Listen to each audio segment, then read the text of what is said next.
On today's show, we give you a full scope of the NCAA men's college basketball tournament. We talk about great teams. We talk about great coaches. We talk about it all. Upsets, everything. Plus, we talk about LeBron James still being the man at 41 years old.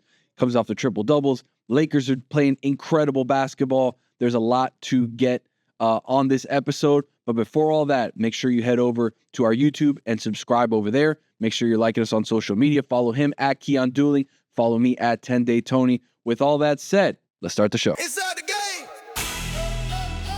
Yeah. Turn it up. Welcome to the crossover. Keon Dooley, 10-Day Tuning. Let's talk NBA. Crossover. KD, a monster stretch of games for the Los Angeles Lakers, winners of 9 in a row.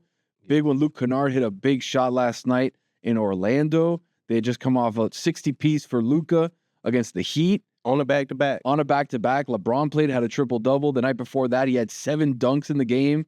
Like, what are we missing right now about LeBron? Why did we not see this? I mean, I can't speak for everyone, but nothing he does surprises me. Like, LBJ is one of the greatest players. He's one of the top 2 greatest players, in my opinion, in the history of the game. He's totally given himself to the game. I see him diving for loose balls. I see him making plays. I see him switching up his game, which is something that we've never really seen from him, and still being impactful and effective. And I think, like, what we don't see is, like, his professionalism and his approach to the game and him giving himself to the game, how that is, like, kind of translating over to his teammates. Mm-hmm. Because I'm seeing a different side of Luka, right? And offensively, we've never questioned Luka, but we see him truly giving himself to the game. He's dealing with adversity off the court as well. He's dealing with the bullshit on the court as well, and he's responding, and he's taking his game to another level. So I have to credit LeBron for a lot of that, but also I got to credit JJ Redick.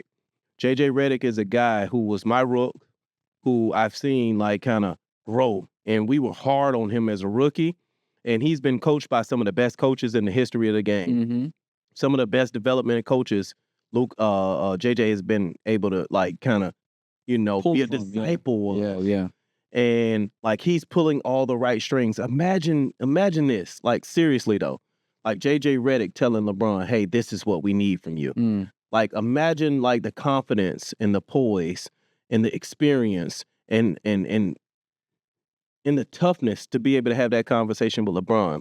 So I have to really credit, like, JJ, LeBron, and Luka with that transformation, and also getting Austin Reeves back really helps. Yeah, that helps him a lot. But to the point about JJ Redick, LeBron has been, praised for having such a savant IQ for basketball, where it's like he knows everybody's position, he knows where everything's going to happen, he knows what the defense is going to do, he knows what the coach's tendencies are, he knows that if I do this, this is going to happen. Like, he's got all that stuff thought out in a way that we've never really seen before. Yeah. Now, imagine the confidence in having all your stuff together that you need to exude to allow LeBron to respect you as a basketball mind. Yeah. Like, that's what JJ is going through right now. It's just not, hey, he's one of the best players ever and I have to coach him. It's like, no, this guy knows basketball to such a degree that I need to be learned and I need to do my homework to prove to this guy that he needs to respect what I say. Yeah. Like, that is a tall task. That's a tall task, but I think they have that mutual respect. I think they did a podcast together before, like, he got the coaching job. Right. Rob Pelinka, as much criticism as he gets, like, Rob really is great with people, especially people under his umbrella, like, where he has to see them every day. He's poised, he's smooth, he's confident. He has a resume playing with the Fab Five. He's got a great resume as an agent, and he's won a championship as a general manager, running the show. Mm-hmm. So I think that combination, man, I think he picked the right person for this job at the right time. Now, whether LeBron stays or goes, I don't know. Personally, That's a conversation for summer. That's a summer conversation. Right. But what they're able to do right now and the impact that they're having in the West and what they came on this East Coast swing and did, man, I salute the Lakers, man. And it's not just their superstar guys. It's not just their big three who's doing it. Marcus Smart is doing well. Man, they're all playing well. Jackson Hayes is playing well. Aiden has had some good games as well and has kind of embraced where he is in his career. And I don't think Aiden would be able to do that if LeBron wouldn't have shown the humility to say, okay, yep, if y'all want me to be the third option and play in a dunker spot and get out in transition and play more defense and play harder, like I don't think Aiden would have had that buy-in for that. Right. LeBron may have saved Aiden's career. Wow. Yeah, it's leading by example, right? You can't do what I say, but not what I do. Yeah. Like it's got to work both ways. And just it's interesting because they're sitting at the third spot right now in the West, and we know you want to try to avoid, the guys at the top as much as possible between the Spurs and between OKC. Mm-hmm. So you're hoping, all right, if we can get the 3 seed, we can stay away from OKC. We'll have to battle with San Antonio, but you got to fight one of them to get there. Yeah, You know what I mean? and you just hope that their experience will play a part in that. Like Luka has playoff experience. LeBron is obviously LeBron.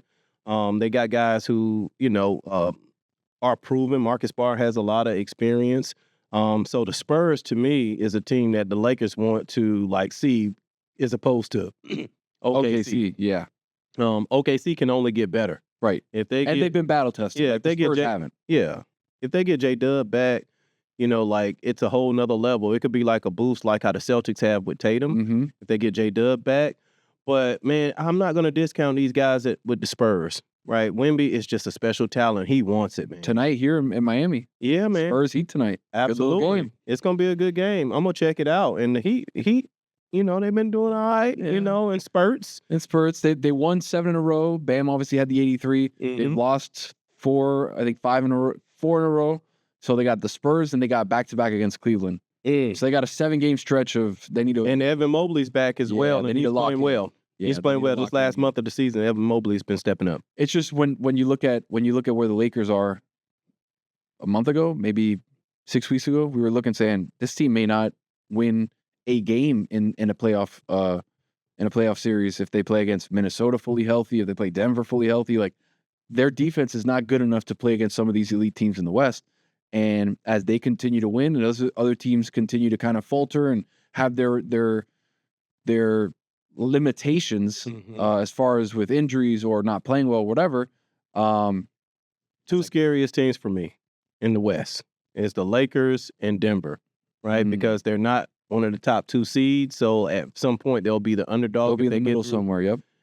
Those are dangerous teams. They're battle tested. As is right now, Lakers 3, Nuggets 6. They'll be playing each other in the first round. Oh, well, they'll knock each other out. And both of those teams are really dangerous. And personally, I would rather see. I know styles make fights, but I would rather see the Nuggets than the Lakers right now. Only because the way that LeBron has adjusted his game, the way that Luka has taken his game to another level, it seems like something that's starting to click for him.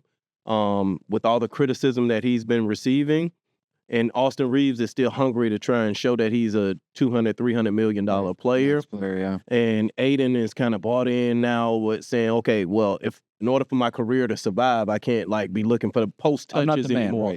Right? I got to be a lob threat. I got to be a good screener. I got to put effort on the defensive end. So, yeah, I think the Lakers are really dangerous. They're on a roll right now. And LeBron, fresh off of being in Houston, had a game where he was 13 or 14 from the field, had 7 dunks in that game, lands here in Miami at 5 o'clock in the morning, then plays against Miami at night, has a triple-double. He's 41 years old. Yeah. Yeah. KD, you know what it is to dunk and then land. Yeah. It's not about everybody says it. It's not the dunking part that hurts. It's the landing part. The landing part that hurts. And he's playing at a pace where it's just he's got the most fast break points in the league. This is not a LeBron we've seen almost ever. The way that he's playing. If he would have played like this against the Mavs in the finals that first year of the Big Three, they win easily. Yeah, he changed up his game a lot, man. He's more comfortable with not just being a lead player where he either has to make the score or the assist. Now he's on the receiving end of it. And LeBron in the pick and roll, getting it at the mid post, and LeBron in the dunker spot, LeBron out in transition. It's a scary sight to see that freight train coming at you. Big time. Lakers are rolling right now. Really quick over to the East. Obviously, we talked about Cade Cunningham. We talked about him missing the rest of the regular season.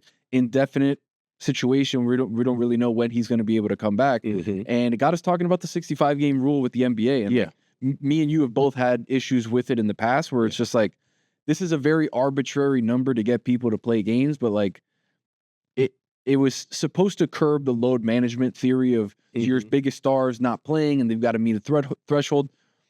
And we've been talking about, all right, how do we change it? Do we lower the game count? Do we lower, what do we do? And I was thinking, if it is a real certified injury that the trainers, doctors, even if you get an independent specialist to come down and check the injury or what have you, right? I don't know if that's overstepping by the NBA. The games that you miss via injury should not count towards the 65-game rule. Yeah. Like Jokic missed 16 games because of a hyperextended knee here in Miami, that we were talking about him that day being the MVP. That night he goes out, almost tears his ACL. Yeah. Like those 16 games shouldn't count because he had a very close to severe injury. Yeah, I think that's something they're going to have to take a look at. At one point, it was about like for the fans, right? Mhm. And I think the NBA does a great job of responding to the fans. And if you're paying your money, you want to see the best players play. But injuries are a part of the game. It's the hurt business. It's a lot of games. And I think it's actually more than 82 games. You can correct me if I'm wrong. But with the play-in tournament, a lot of those don't count, right? Towards your record, right?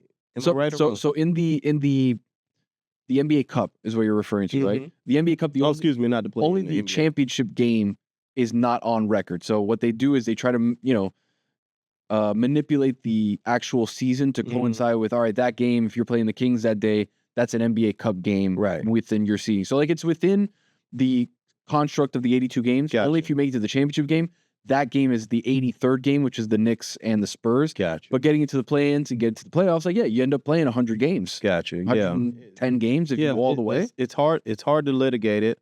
I think, we got to do a better job of if our voters are educated enough on the game, they should be able to know the difference between like a real injury and load management. I don't think you have to put a system in place that says guys have to go out with a collapsed lung in order to like hit their mark of 65 hit their games. mark, hit their mark so that they can get their bonuses and things like that.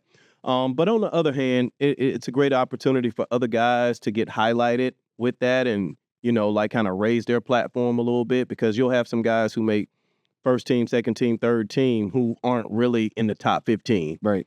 And now you have another problem because like their bonuses can go up, right? And you'll have to pay them more. So it's a catch-22. And I don't know if you can just use rules or litigation or, you know what I mean, like the standard to make the game and to make the guys on point. Right. My issue is that you look at the season that Cade's had, where he's been shoe-in for first team all NBA all year, right? Like he's been the driving force behind one of the teams with the best record in the league, and he's just not going to appear on first team because he hasn't gotten it. If I'm the coaches, you know what I'll do? Pissed. Well, you know what I'll do? I'll send him out there, and I'll send him out there for the jump ball and have him commit a foul and then go sit back down. Now that might hurt their numbers, so that might statistically impact them. Right, but then what do you do? But at the same time, if you need 4 games of 0 points, but you got 65 and you're Cade Cunningham, like it'll be worth it for him financially. It'll be sufficient enough to have that 65 game limit, and we just have to see what happens. Just a crime that history will look back on an incredible season for not only Detroit but for Cade by himself, and he'd be like, he didn't make not one team, not first, not second, not third. It's like, oh, there was a 65 game rule that also you look back 20 years from now, like they had a 65 game rule that you couldn't make all NBA if you didn't play 65 games. Like it's gonna look foolish in the long run. Yeah. The way we look back at stuff in the 50s and 60s, we're like, wow, why'd they do that? Like, that doesn't make any sense. I would be interested to see like how many guys that made all NBA that played under 65 games. You're saying from just the lot of before that was a rule, how many guys made all NBA, right? Because like the players and the media and the fans, like who the best players are. Right, correct. You really do, and it's been a slant as far as MVPs, in my opinion, sometimes. And I think this is making it a slant that the best players won't be available. They won't be all NBA. I mean, we've had so many injuries to big-time marquee players this year. Absolutely. That it's like Wemby, SGA, Tatum, the list goes on Jokic. Like J-Dub has he played 20 games this season? I don't think so. Like you're talking about a guy who had 40-something in the NBA Finals. Yeah.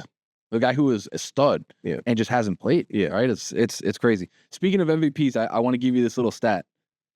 This is crazy. All right. According to Andrew D. Bailey, who did the math on this, since Joel Embiid won MVP in 22-23, Embiid has played 91 games since then, which is basically just a tick over a season in almost 3 years. Nikola Jokic, who lost that MVP to Joel Embiid, has had 87 triple-doubles since then. Yeah, it's crazy because, like, I'm telling you, like, sometimes... Bro, what? It's crazy, Tom. 91 games for Embiid. And 87 Jokic, triple-doubles. 87 triple-doubles in that span. Yep. Jokic just fell victim to, like, what a lot of great players have fallen victim to. Whoa. Being the best player and not getting the MVPs. And ultimately, it hurts your legacy, right? Shaq should have had more MVPs. Kobe should have had more MVPs. LeBron should have had more MVPs. Facts. And, you know, for whatever reason, you know, sometimes they factor in the teams. Sometimes they factor in, you know, winning. Sometimes it's just like, hey, you could get bored with one guy kind of winning it all the time. That's what is going on with Jokic right now. People are bored of him winning it. Yeah, and it's, you know why is that? The reason I feel like they get bored of certain individual players because, like, they're starting to merge, like, team accolades into individual awards. And it's unfair. And they've been doing that for a while because like I said, there were years where LeBron was worthy, Shaq was worthy, Kobe was worthy. Kobe averaged 36. When Steve Nash won his MVP, Yeah, Kobe averaged 36 and LeBron had 36 and 7. That's what I'm saying. So it's like, is it an individual award or is it a team award? Like, right? And if there's a like a merging of those two things, then okay, we need to categorize that so that, like, we can know the standard where guys are being graded on their accolades. Yeah, and I saw that stat and I was like, my God. And then it just makes me think, I don't know if Jokic is even going to win the MVP this year because SGA's been great. That'll be his second in a row. Yeah, Jokic won't win it this year. He's averaging a triple-double. He leads the league in rebounds, leads the league in assists as a center, and has had better numbers this year than any other MVP season he's ever had. I know. And it doesn't matter. Yeah, because his team success. Agreed. You know, and that's like, if it's going to be an individual award, it should be an individual award. Right. You shouldn't just factor in the team success. Let's get to March Madness. Yeah, let's get there. All right, let's talk about what was the game from the last couple of days that really stood out to you and you were like, "Oh, I was locked in on this game." Obviously, outside of the Keon dueling game, which we'll get to. You want to get to that first? You want to do Mizzou? Yeah. All right, let's do Mizzou Miami first. Yeah, the Mizzou. I see my jersey in the background. Man, the Mizzou game was a little bit bittersweet for me because CY and Coach Lucas is doing a fantastic job. Being from, you know, Broward County, I always cheer for the Canes, but I can't cheer against, you know, Dennis Gates and Mizzou. Yeah. Right? But it was a great game, man. The Canes, you know, fought. They turned their program around. I think they're well positioned to be a force in the South.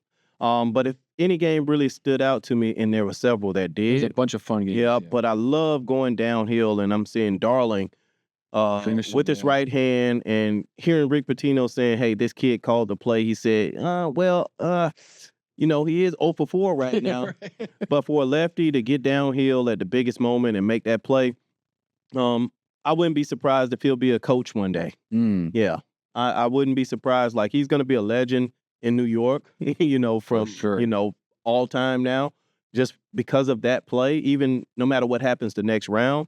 But, yeah, that game was probably the most interesting game to me. That was a great game. At one point, St. John's was up 14. Peterson came down, had a couple buckets. Kansas was able to chop at the lead, and made some good defensive plays down the stretch to kind of close the gap. They score, they tie it up. Darling comes down, and I don't know if we could put this mix. See if we can superimpose the actual last play. Rim protector standing under the hoop.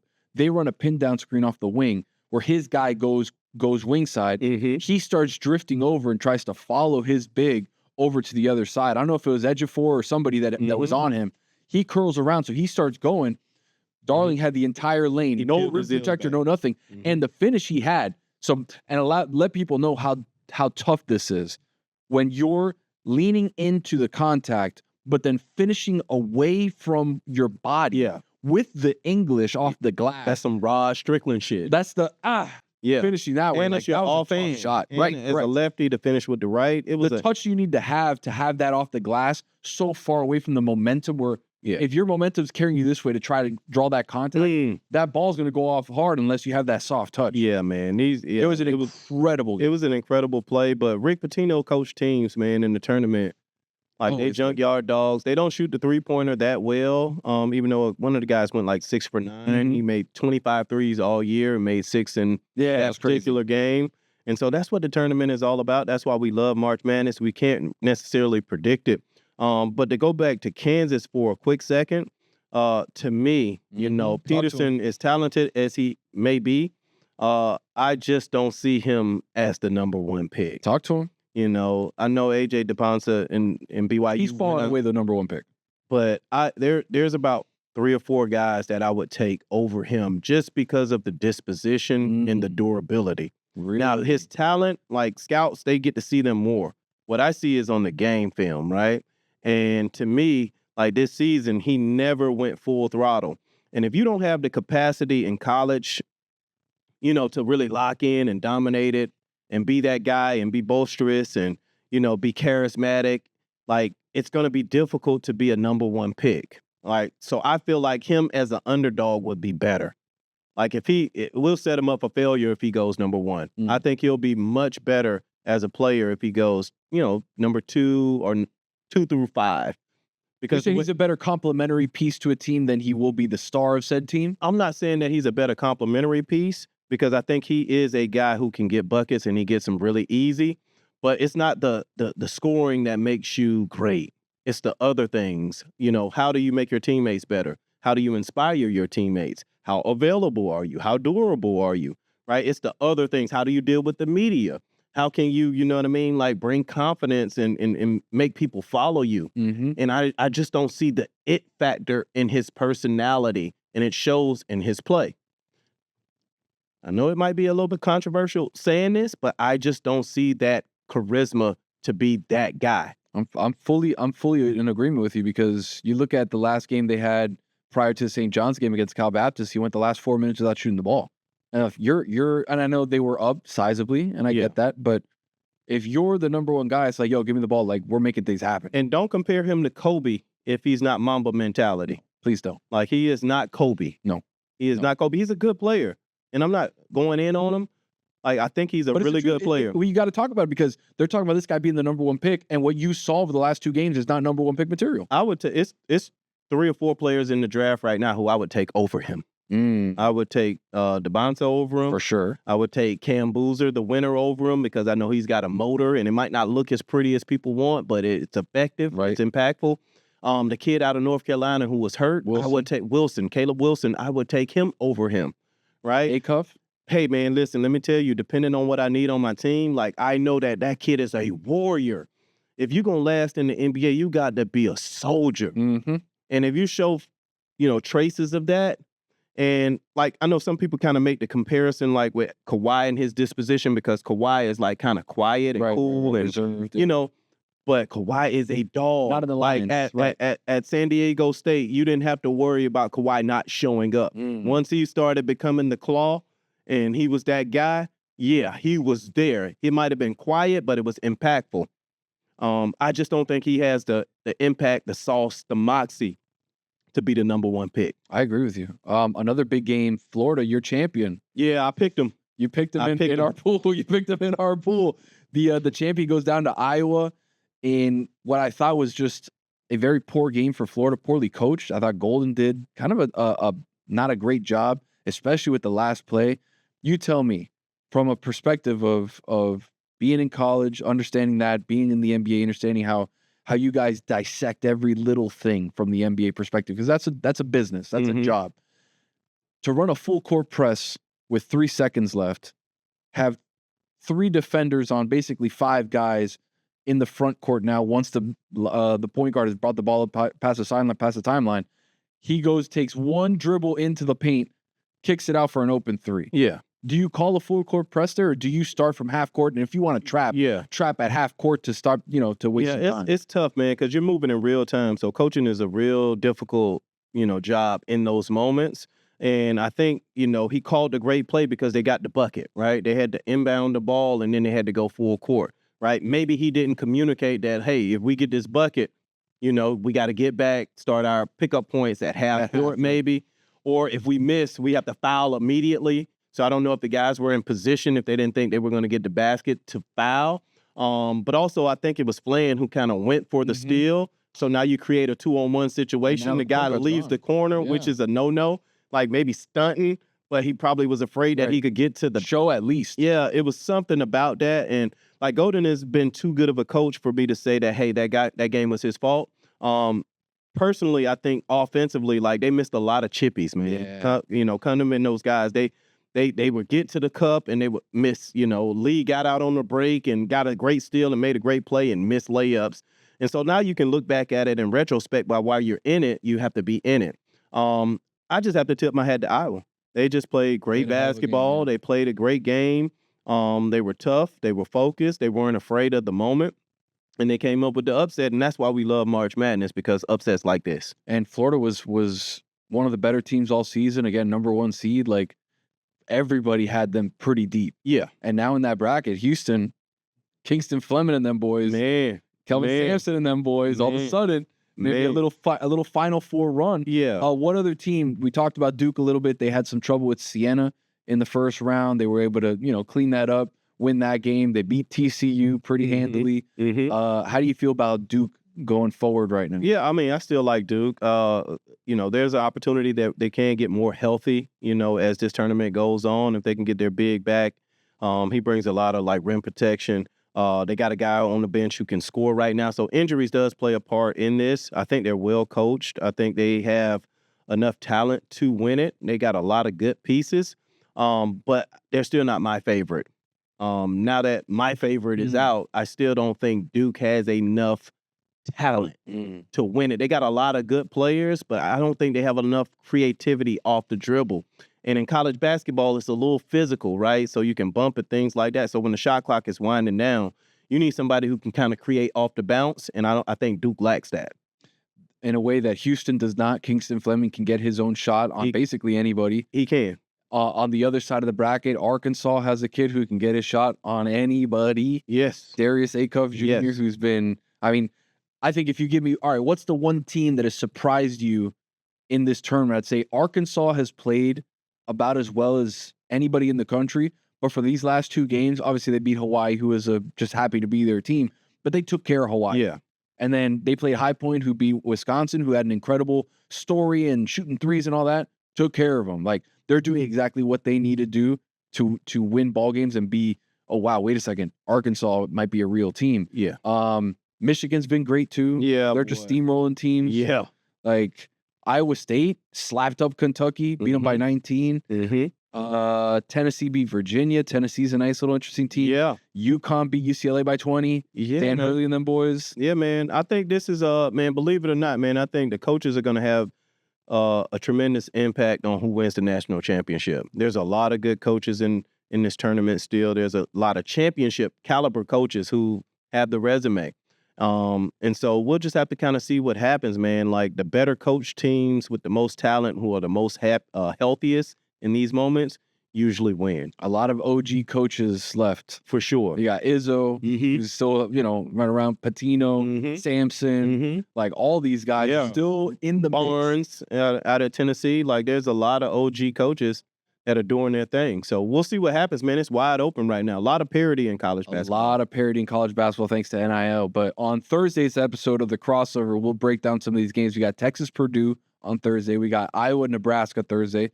We got the one I got circled, 9:45 start on Thursday, Arkansas versus Arizona. That's going to be a good game. Going to be a good game. And then we got Illinois-Houston. That's Thursday. So we got a lot of good games. St. John's-Duke on Friday, Alabama-Michigan on Friday, Michigan State-UConn on Friday, Tennessee-Iowa State on Friday. Yeah. Boy, it's some good. We got some hoops. It's some good hoops going. We got some hoops, baby. It's some good hoops. All right, we'll lock in on that for the Thursday show. We'll give you a nice little preview of all the games happening in the Sweet 16. But before Thursday show, I want you to go onto our YouTube at The Crossover Show. Go check us out. Go subscribe. Go love it. Go comment. Go do whatever you got to do to show us some love. Show us some love on Spotify too, and channel 18.6 WDFL. Go download the app. Show us some love, mommy. We're on TV. Come on, baby. Yeah. Thursday, we bring it to you. We made it. We made it. Mama, we made it. We'll see you guys Thursday. We out. Inside the game. Yeah. Turn it up. Welcome to the crossover. Keon Doolin, 10-day tuning. Let's talk